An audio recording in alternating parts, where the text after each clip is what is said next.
everyone, welcome back to my channel.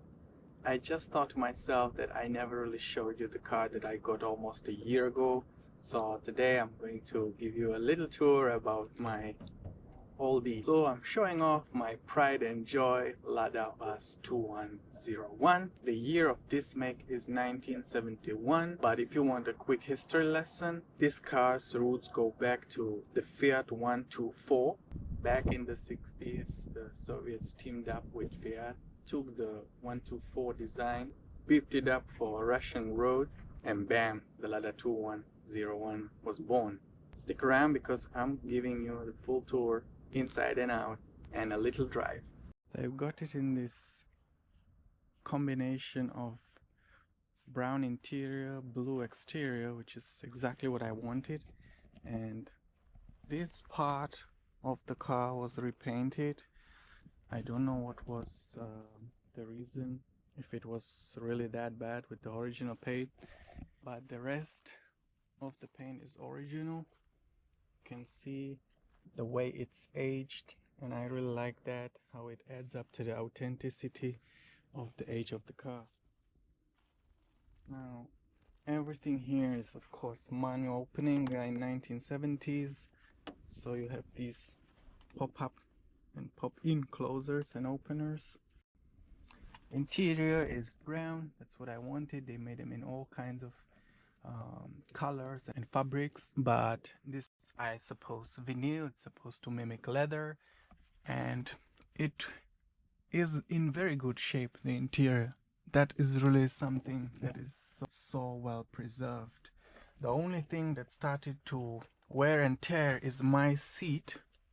It was not broken like that when I bought it a year ago, but I suppose because the car was just sitting and, you know, stagnant in a barn, it started to wear and tear as I started imprinting my butt print into it quite frequently as I take it for a ride. So I'll have to do something about it, because I guess the elasticity is really not making it for that kind of frequency of use that I like to take it for a ride. And here we have the square odometer and beautifully big size steering wheel, which is supposed to help you to have lever in case of steering on a small place. I'll show you a little bit more right behind the wheel when I get there, but since I'm already here, there's ashtray here, ashtray on each door behind, because that was the must-have on a car. I have some old first aid kit box. I got this manual online extra that is for the car. I really want to keep it, you know, a time capsule, so I got that. So now that I get in, let me take you on a quick tour of the dashboard. It's very simplistic, there's not much. So here we have wipers. It basically can run in one speed, so if rain is too much, you can't really increase the speed, you just have to slow down a bit, I guess. Then there is light for the dashboard. That's for when I'm approaching night and darkness, I need to light it up. And this is basically a power button for lights. Even this lighter for cigarettes starts to light with that. Then we have to manually still adjust what lights we want to have. So there's these three positions. This is basically like the parking lights, daylights that you run, because in my country we have to have lights on during the day. And this is high beam, basically when you're in the darkness in the middle of nowhere and there's no street lamps. The controller's handbrake here. Then there is oil pressure and battery charging. I don't know which is which at this point, but one is oil pressure and one is battery charging. This is indicator for the high beam lights. This is indicator for lights, and this is indicators for turning, blinkers. Now here we have some simple airflow adjustments And this, I have no idea what it is. I've googled it, I've searched, I just tried to do all kind of research what this button could possibly do. I turned it on, it just lights on. I don't know what it does. According to artificial intelligence, it was supposed to do hazard lights or defrost the back window, but I really doubt this car can purposefully defrost anything except from the heat of the engine itself as a side effect of it. This is basically the summer air condition. You open it and nice breeze comes towards you. It works perfectly, but your back will still sweat as crazy as the breeze will not reach the back as a cooled temperature of a car by AC would. So it is kind of a half solution, half baked, but it's really cool. At least it gives you some kind of breeze. This is of course manual window opening and closing. Classic. I like the paneling, honestly, it's just so cute. And the biggest feature is this. You know how sometimes you need a windshield squirters when your battery is dead? Well, me neither, but here it's possible. Because you squirt it literally with the push of your hand. And the more you push, the higher it squirts. I really love this solution. It's manual. You press, it squirts. It's like when you're watering flowers with that kind of... That's basically the same mechanism here, or similar. Then we have some document holder here.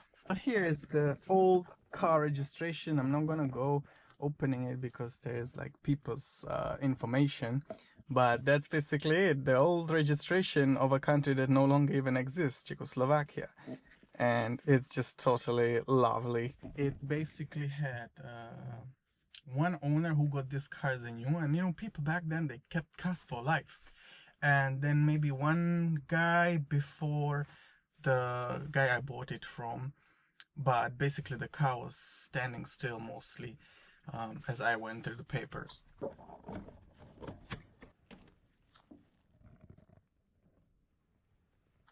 The opening is from this side, which is really cool because, as I've seen some videos on the internet, when it's the other way around, sometimes the securing bolt doesn't secure it properly and the hood pops in the window. I've seen some videos doing that, so really this was actually quite clever design considering that. So here's the heart of the beast. It's got a 1.2 liter, nothing crazy by today's standards, but it's reliable and gets the job done. In the year that I owned it, I had to change these master cylinders for brakes and clutch as they were leaking and rusty, and I don't know, they just really degraded from the moment I bought the car. I don't remember that they were in that bad condition. I think I might have some pictures for comparison. And I accidentally got my fuel pump exchanged. There is this kind of membrane that you need to change, and I told them, could you change the membrane? And they changed the entire fuel pump, which is this here. And I can show you, I have a picture of the previous one. I even have it in a trunk. They gave it back to me for refurbishing. But they basically put me a fuel pump from Lada from the later versions. So it's kind of more airtight, I would say, as the old fuel pump was not really sealing that properly. You had to change the membrane. It used to leak and so on, or like seep through. But I don't know how I feel about it. Like, the car runs very well with it. I must say it's really cool, but I'm not 100% sure it's comfortable. But I had it done in an authorized Lada service, so if they did it, I think I should believe them. But hey, if anybody knows, let me know in the comment section, because I'm not quite sure if it's like one-to-one swap without any side effects. But I must say that the car runs great. But these fuel pumps are made for... It's supposed to feed a carburetor that carburates a 1.7 liter engine. So I'm just like, I hope it's not in a long run going to do some kind of harm. Now let's check. That's the thing with these cars, you have to constantly check, cross check, because sometimes if it's not leaking, there's nothing in it. Okay, we have oil a little bit above the maximum, which is also from service. It's crazy how the art of servicing these old cars is kind of getting forgotten. It's so simple, it puzzles people. Anyway, this car can do around 100 kilometers per hour, which is like 60 miles per hour. It could do more, but I just don't feel like tormenting this little engine beyond its capabilities and limits. You can hear it's kind of having enough in high revs above the 100, but yeah, you can see it's very simply built, and it's not super clean or anything, but it's in good shape. And here, this is the windshield squirter's water reservoir. This is the wash fluid reservoir. It's just the bag. I mean, it's so cute.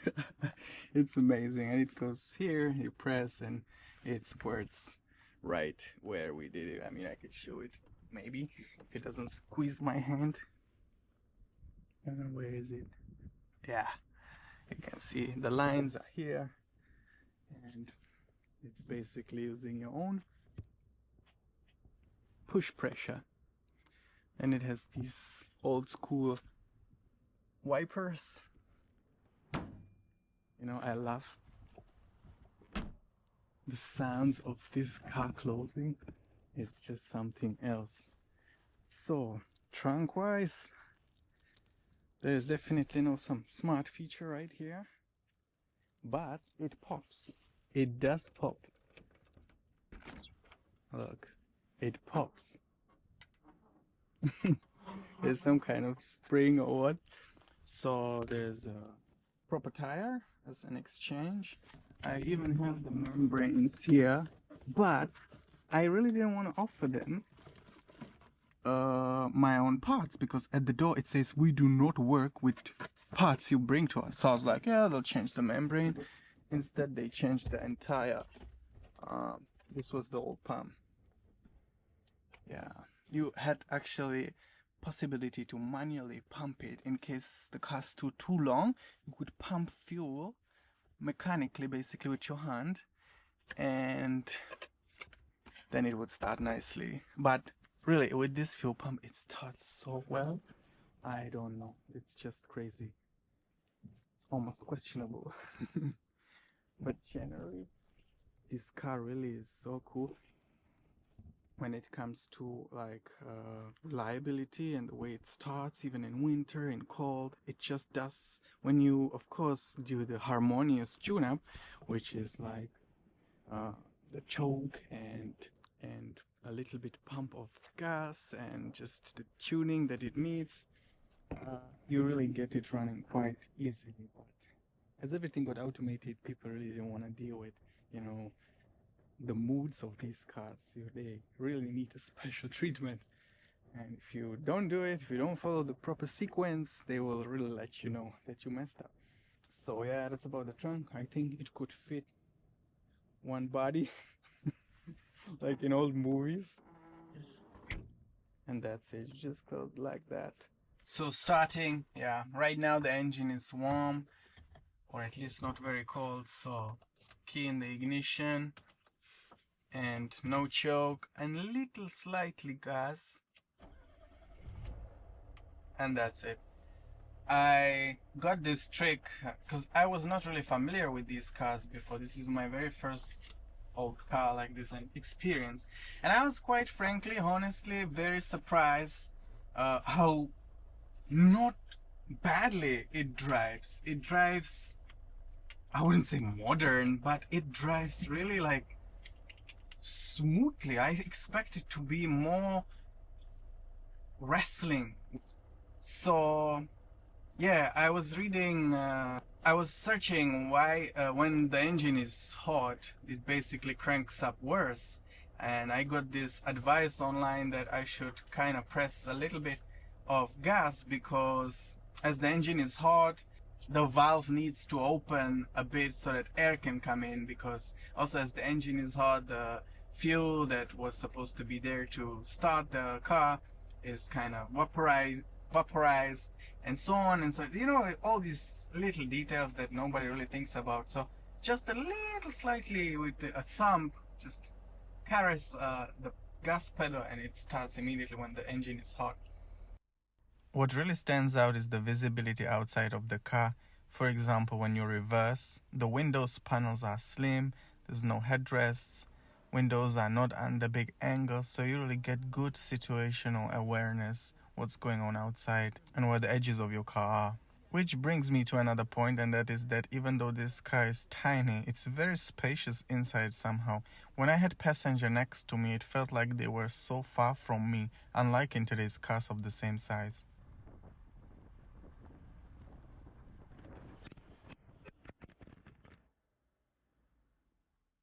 This is the neighborhood where we got our land, and hopefully soon we will be able to proceed with our approved project.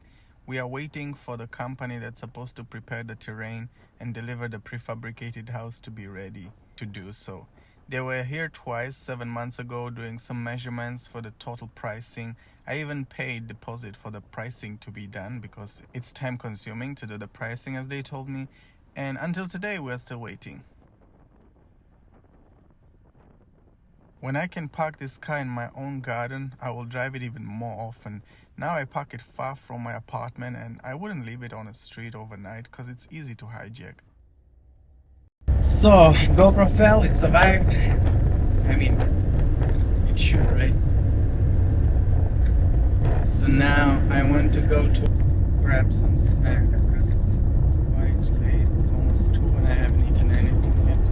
That inner circle of the steering wheel, the silver one, is honk. So you can press it anywhere and it will trigger the honk. I forgot to say that when I was showing the interior. You know, last time I was passing by the city where a concentration camp used to be. So I think today I might take you for a ride there, just so that you can see around a little bit. Because it's quite interesting historic thing, right? And I pass by there basically all the time, so why not show it? Oh, it's a tractor. Right from behind the corner. Tire bigger than this car. You know, this car is super light. I'm not sure exactly the number of kilograms, but something around 1 ton, which compared to today's cars that can go around 3 tons, it's really light. But somehow the consumption is not significantly better than modern cars, given the weight of the car and the tiny power and engine. Fuel tank is 40 liters big, and lately I have to fill it with the highest quality, most expensive fuel, because just the other year a new policy was applied which basically defines the formula of the fuel, the common fuel that we have here, which is the 95. And that formula does not really work well for carburetors. It kind of clogs them. So I use 100 octane fuel, which is also not ideal because this car is simply not made for that. But it can chew it better than the 95 with the new formula. Again, not facts, just rumors I read and heard that, you know, it just burns different, right? That's the whole point. And different temperatures and so on and so forth. So it might not be as favorable for this car either. But what can you do? Between rock and hard spot when it comes to this with these old cars. Because in the new formula there is basically some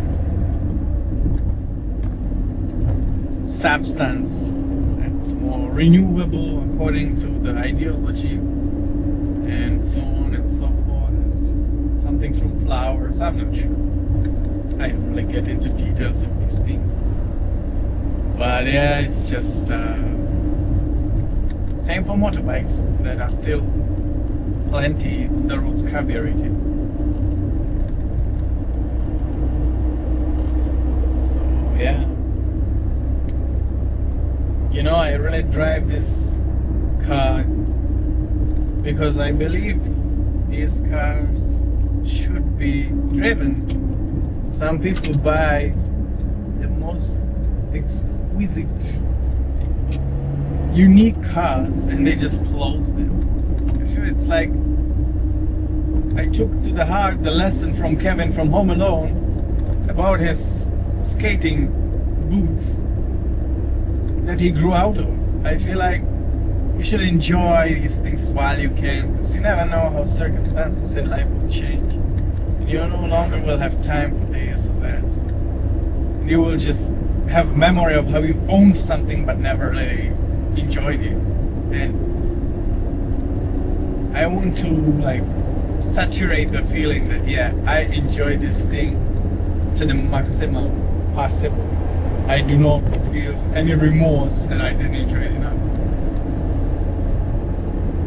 And I keep maintaining it, I give it care. In fact, driving it is the best care you can give it, because some people, they keep it stagnant and stationary, and then once they drive it, all kinds of leaks start to happen here and there, because you know, things when they heat up expand and so on, and tubes, pipes harden and crack and so on. So really the best thing is to keep it alive. I mean, I don't drive 10,000 kilometers a month with it, but I try to drive it at least twice a month, basically once in 2 weeks. Something around 100, 120 kilometers. I really believe it's for the health of both of us.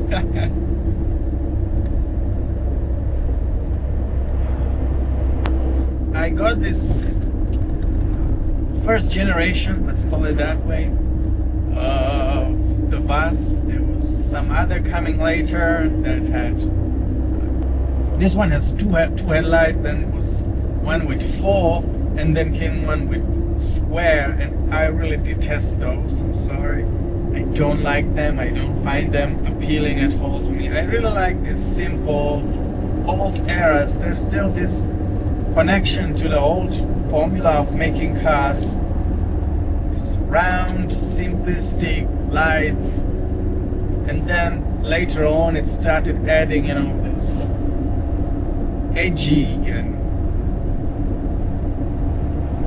plastic. Even though some of those interiors were nicer, I must admit that, like the wooden paneling and so on, I really like that. But that was mostly in with the version with 4 lights. So I think I could get over that. But I really like, where my heart fell, it was for this 2 lights, 2 round lights. Blue also, some are nice in yellow, but blue is really the winner for me. They were making them green and red, but those are a little bit too much wild colors for me. But the yellow, the mild yellow, it wasn't really like yellow like Pikachu or something like that. It was kind of mild yellow. I don't like that, almost too beige. I like these soft colors. I don't really like those screaming sharp colors. It's not my thing. There's no radio here, so the only way you can get yourself some music here is, I guess, by bringing a speaker, a Bluetooth speaker, which today they are very capable of producing quality audio.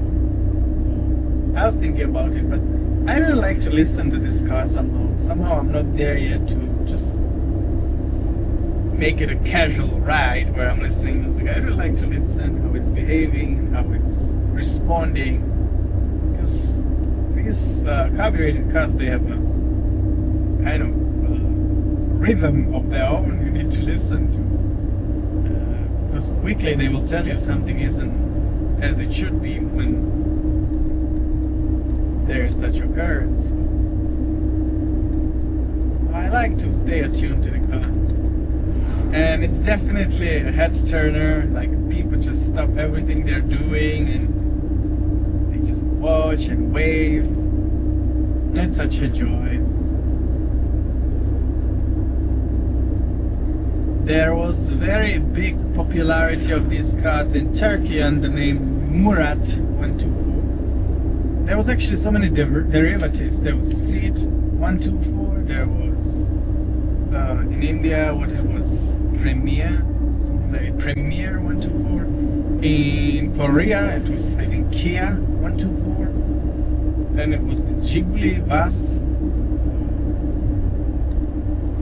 2101.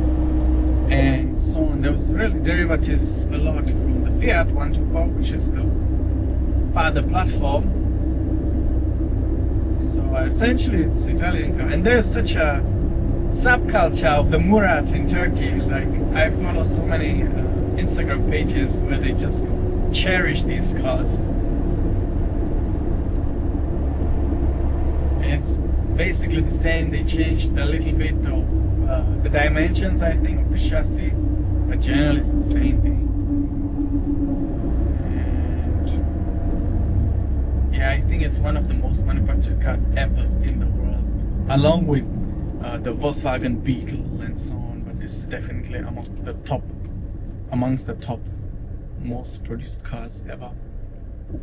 I ordered new windshield window because this one has got over the years tiny scratches that during night, as lights are directed on it, distorts them in a funny way, and for my taste the visibility is not ideal under such circumstances, which I'm not in favor of. So we are approaching the city. You can see it's a fortress. It was built to keep people out, but the Nazis used it to keep people in. See, we are entering through such fortress into the city.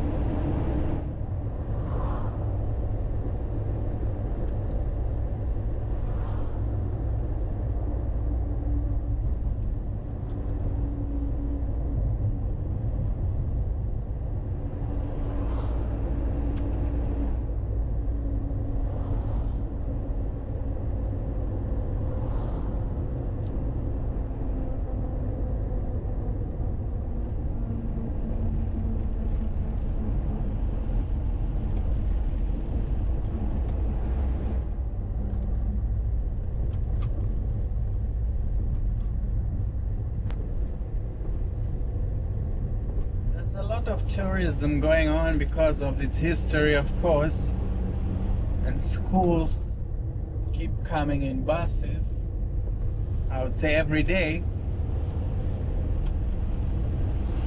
So did we when we were kids. But as a kid you kinda don't understand the significance. Everything is on such artificial surface level. When you've grown up, when you have kids, when you really start to think like, what the heck did the people do to other people? So,